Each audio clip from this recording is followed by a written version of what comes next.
La Marseillaise clôture la cérémonie. Pourtant, il reste une gerbe à déposer, celle de la LGBT, l'association Tourangelle représentant les homosexuels. Chaque année, l'association est invitée à participer aux réunions de préparation de cette commémoration pour en être exclue le jour J.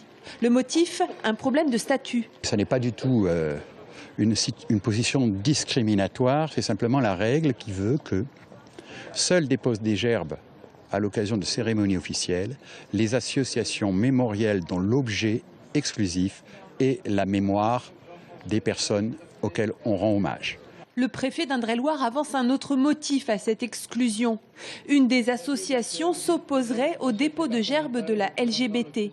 Je ne comprends pas, ça m'étonne du reste, parce que bon, face à la barbarie et à la déportation, on doit être tous unis. Je croyais savoir qu'en démocratie, c'était la loi de la majorité qui primait et qu'on puisse reculer devant une seule association alors que l'ensemble des autres étaient d'accord, me paraît surprenant. Le dépôt de gerbes de l'association représentant les homosexuels s'est donc fait sans drapeau ni marseillaise. Mais la LGBT a pu compter sur la présence d'élus municipaux et départementaux et grande première à Tours sur celle du préfet qui avait choisi d'assister à ce deuxième acte. Pour l'association, cette démarche, c'est un petit pas vers un consensus, mais qui ne rattrape pas le retard accumulé à Tours.